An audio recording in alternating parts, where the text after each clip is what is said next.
Shalom shalom bakunzi b'ikiganiro intahe yubaka ni Prince Charmant muri kumwe n'uwundi munsi mushasha wo kumviriza intahe ikomeye cyane ndafise umutumire witeka nukuri ndababwiye intahe mugira mwumvirize mu kanya ndabizi neza ko muza gufashwa ndi kumwe na Madame Lorraine ndakwakiriye. Yego murakoze cyane. Wakoze cyane kwitaba ubutumire bwacu. Yego namwe mwakoze bariko baradukurikira. Ndabaramukije mwese bariko baradukurikira. Mwihangane Madame Lorraine urabona ko afite amasoni mugabo mu kanya arahera aza kubabwira by'ukuri intahe ikomeye yo mu buzima bwiwe ahantu Imana yamukuye. Hariho ama situation tubona ko ari impossible, ibihe tubona umenga ntibidashoboka canke ibintu tubona ko bidashoboka mu buzima bwacu, ariko Imana irabishoboye. Madame Lorraine yaragwaye aragira ingwara ikomeye cyane mu kiringo ciwe co kuja mu kwibaruka yari yibungenze, aragera kuri stade ikomeye cyane. Benshi murayizi ingwara yitwa preeclampsia, araza kugerageza kubitubwira ku muriri ingene vyagenze aho Imana yamukuye ivyo Imana yakoze, kandi uraza kubaka ugumane na twebwe. Lorraine, wodubwira ukaja ku muriri kuba ariko baradukurikira mugabo na jewe nyene kandi ivyo Imana yakoze mu buzima bwawe biciye muri ico kibazo cyari kigushikiye bukwi na bukwi. Murakoze cyane kumpa umwanya, hama mbanje gushimira Imana impaye aka karyo ko gushobora kuyishingira intahe ivyo yankoreye, hama ndabashimira namwe ko mwanyimviriyeko. Jewe natanguye kugwara sigaje indwi zibiri kugira ngo nje kwibaruka. Byamfashe ndi muhira, ibipimo byose by'imbere yo kugwara byari bimeze neza, hanyuma nari muhira ndikonda kuvuga nta kibazo na kimwe ugeze ugira mu rugendo rwawe rwo kwibungenga. Oya, ibintu byose byari bimeze neza, tension yari imeze neza, bambwira ko umwana ameze neza, naye sigaje yuko izo 2 semaines zihera kugira nshobora kuja kuvyara. Hama ndi muhira nariko ndategura uduhuzu tw'umwana ndadutwara mu cumba, hanyuma nfatwa n'akantu k'agakorora, hanyuma nca nibaza ko noba nagize ari poussière yangiye ko kubera impuzu ziba ari nshasha, hanyuma nguma nkorora ndamara umwanya mugaje sinawubona ko ari muniniya. Abana bageze gutaha bavuye ku ishure, gitangaza Imana yankoreye cyambere nuko umwana w'imyaka 13 wanje wa kabiri ari we yabonye umengo ndiko ndaremba, ariko je ambagije namubwira ntibiraza guhera, inkuru iraza guhera. Hama mugabo agarutse mu cumba arambwira mama je mbona uremvye, ngira telefone papa, ngira telefone mutante ndababwire ko tameze neza. Acara abatelefona kuko wewe anyumva yumva ntahema neza, abatelefona ati mama araremvye ntahema neza, bacamubwira ati mutware kwa muganga. Rero ico ni gitangaza Imana yankoreye kuko je sinumva ko ndemvye mu ubwo buryo, niwe yanyambitse, niwe yantwaye kwa muganga shukamurikira wa mwana w'imyaka 13. Shitse ikindi kintu nabonye ari gitangaza nuko nasanze umujenikologe yankurikirana ariho yarari, hari ku mugoroba w'ijoro ndibaza ko ari nko 20h. Hanyuma amubwira ati ntuze gutaha ubanze uje guca kuraba muri urgence umurwayi wawe uko ameze. Hanyuma shitse banshikije muri oxygene directement kuko sinashobora guhespira neza. Hama barabona ko naremvye, barabona ko tension yaduze cyane. Washitse imwe muzigi zacitse udahema neza. Nkiva muhira ndiko ndagenda, nkiva mu cumba mpagurutse niho numvise ko ntahema neza, ariko sinenzi ko bikaze mu ubwo buryo ku buryo bonshiramo oxygene. Ariko banshikiza kuri oxygene mugurumva ko nafise inda ya 9 mois. Hama umuganga barandaba barabona ko tension yaduze gose, hama barabona yuko nafise amazi mu mapumo, nari nagize ingwara yitwa preeclampsia sévère. Hama baca baradesida d'urgence ko bangirira césarienne kuko n'umwana yari atanguye kugira souffrance. Rero barabona ko atamwanya usigaye ifo ko bangirira césarienne, baca barabwira abo bari banzanye ati tutezo kumgira césarienne d'urgence kubera umwana nawe ntameze neza kandi na mama wiwe tumusove. Rero baca barantwara muri bloc bangirira césarienne, donc mu mwanya wose mugabo nari sous oxygène. Hama césarienne iheze, sinashoboye kugira respiration yanje ngo igaruke, ariko Imana yakoze igitangaza umwana araboneka, aboneka ari muzima.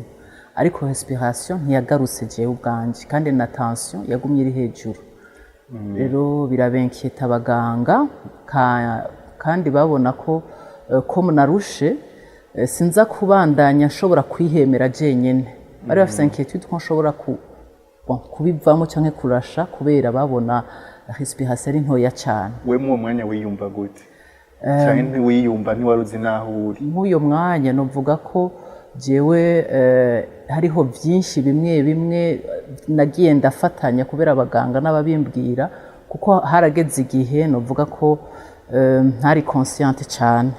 Ego rero mw'uwo mwanya baca baradesida kuko babona ko bihava bigorana badesida ko banshira muri coma artificielle kugira ngo bamfashe barabe ko iyo respiration garuka gato, kuvuga ngo bazane ikindi cyuma kigufasha guhema.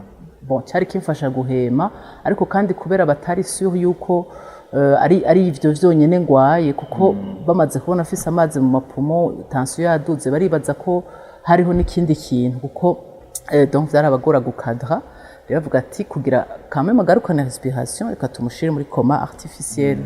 Rero iyo coma artificielle kuba yize no kuvuga ngo icyuma nico bagisigaye gikora wewe ubu uri stopped no kuvuga ngo aho ni Imana yo mwijuru ibisigaye utabara no kubaho. Ego nkuko mubibona ku ifoto no kuvuga ngo n'amaso bayafutse kuko acatangura kuderiha kuko wese tubona amaso afuse n'ibiki byose.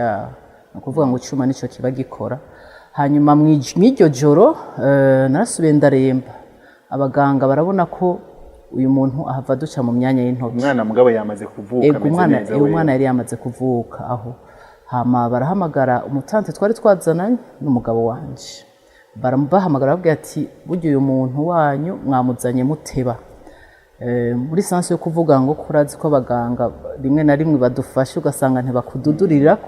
Ego ati uyu muntu mwamuzanye muteba mu yandi majambo donc ntitubona la suite donc ikiza kuba yakiri. Nibaze ko ari twebwe murategura umutima. Ego hama la tante umwe twari kumwe ko yasenga aravuga ati uyu muntu n'umugorotsi w'Imana turabizi ko ari umuntu asenga ntaco yatubariye ntitwumva ko yopfa kugenda gutyo acakura y'umutima wo kuvuga ngo iyi ni alarme ahubwo ni satani agira twiba umuntu reka ngende kubwira abantu bose mbona boshobora kudufasha gusenga kugira ngo uyu muntu tumusengere.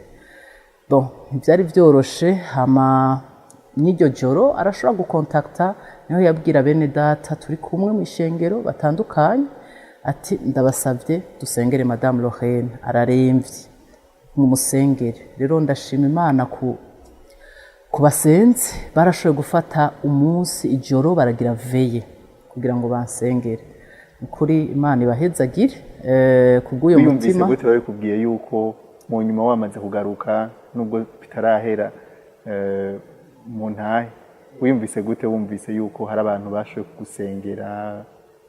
Jewe ubwanje naje nagiye mfise uwundi mutwaro kuvuga ngo nimba umuntu ashobora guheba ijoro ryiwe kugira asengere umuntu ni ukuvuga ngo natwe dufise umutwaro nk'abana b'Imana simpaka ngo umuntu mumenye ariko nk'abana b'Imana n'uwo ari we wese kumva yuko nanje mpamagariwe gusengera uwo ari we wese. Ko ariko baradukurikirana ako kantu mugafate cyane murumva yuko ni iby'ingenzi cyane birahambaye cyane gusengera bene data kwikoranira imitwaro kandi birafise agaciro nk'uko duhava tuvyumva mu byo ariko aratubwira.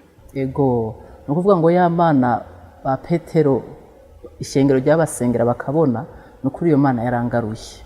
Imana yarabikoze ndashobora kuva mu ico cyuma ndashobora kuva mu iyo respirateur mu iyo coma artificielle cyari gitangaza. Impamvu cyabaye gitangaza nuko je maze kuva mu iyo respirateur bon iyo coma artificielle muri cya cyuma gifasha guhema. Amajambo ya mbere numvanye ba infirmière bambaza usengera he kabone umengo baratangaye nuko ugarutse uri muzima usengera wundi arambaza ngo nukuri Imana usengera akomeye. Hamundi arambwira ngo ni wakira neza ngo uzoje gusomesha imisa genre uzoje gushimira Imana.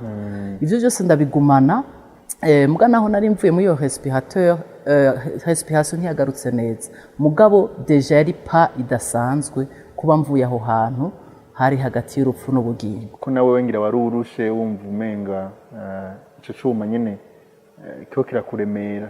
Ego, bon, aho novuga ko natanguye kuba consciente cyane maze kuva mu ico cuma.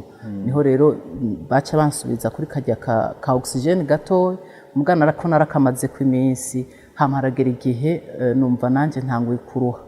Rimwe ndahamagara mama wanje ndamubwira mama je numva ndusha. Mugo ivyo nabimubwiye kubera narimejeye kumva umu infirmier arenganya avuga ngo uyu mudamu donc twaramufashije ivyo dushoboye vyose muga respiration yiwe ntigaruka complètement ca ndumva yuko ndahantu hatoroshe urihebura ca numva ego muri ako kanya vraiment numvise umutima ndavuga nti nanje numva umengo nagwanye narushe hanyuma ndamuhamagara mama ko narabasavye ndabasavye ndashaka kubona mama wanje kubera nari muri Heya araza nabwira mama je numva ndushe ndagomba umuhamagarira umugabo wanje umuhamagarira umufrère ndamubarira arumva sanse ndiko ndabijana mu kugira usezere acambwira ngo n'umusi ni dimanche ntiboboneka mugabo acaragenda ntiyagaruka mugabo aho nyene Imana ni nyizigirwa n'ukuri iyo uri kumwe nayo naho uri muhe bigoye irafise ukuntu ibiba biri muri wewe yashize muri wewe nivyo bigaruka bikakuremesha ndibuka ko Imana yampaye ijambo riri muri Zaburi ya 125 umurongo wa 2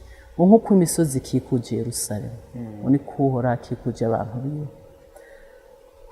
uhereye none gushitsa ibihe bidashira ntivyoroshe ariko iyo umuntu avyiyumviriye iyo ari mu bihe nk'ivyo akavyiyumviraho Imana yamukuye biba bigoye gushobora kumva umengo wobivuga mu buryo bworoshe rero iryo jambo ryaramfashije ryarasubiye riraheyani mu mutima wanje numva ngo by'ukuri y'Amana nubwo ata muntu numwe ariko arumva situation nimba yankuye hajya aha hantu naho nyine irahankura hanyuma hari indirimbo Imana yampaye byari ivyo bintu bibiri nagumanye navyo muri iyo reanimation yavuga ngo kugendana n'Imana nibanga rihambaye ivyo bintu bibiri nivyo byamfashije ndashobora gusubira kumva ivyizigiro hanyuma umunsi ukurikira nabonye ko ari gitangaza umuganga acaza avuga ngo hariho appareil nguri ngaho ngo ni muyizana kuko nyuma baransiguriye kubera numva nayo mfise amazi mu mapumo rero iyo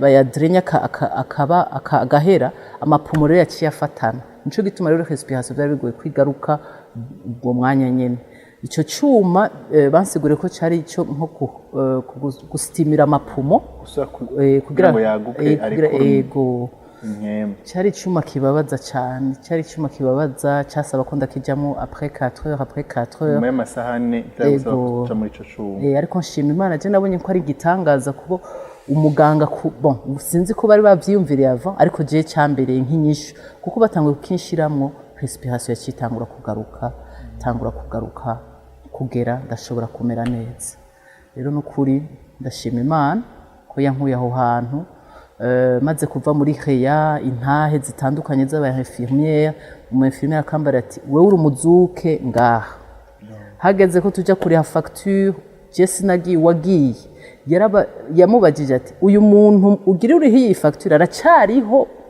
aramubwira ngo ariho ngo mubwire ngo ashima Imana ati mbonye aha hantu yaciye Imana yabanye nawe rero nukuri numva gushima Imana kubwo buntu yangiriye bwo gusubira kubaho nimba umuganga yombwira ko ndumuzuke naje ubwanje ndumva ari une grâce Imana yangiriye rero numva hanini nobwira umuntu wese yumva yo kwihebura kuko inyuma y'abaganga hari Imana isumba ibintu byose kimwe numva nakuye aha hantu nuko amasengesho arakomeye cyane gose nimba bene data boshobora gusenga umuntu agatabagwa by'ukuri numva ari ikintu twokultiva hanyuma tukagishishikara gusengeranira ikindi naco nuko nanje Imana yantabarishije ivyari muri jewe nuvuga ngo nimba atamajambo nari mfise muri jewe byari bigoye ko hari ikintu ndonka rero numva no kuba mu ijambo ry'Imana ukagendana n'iyo Mana ari ikintu kidasanzwe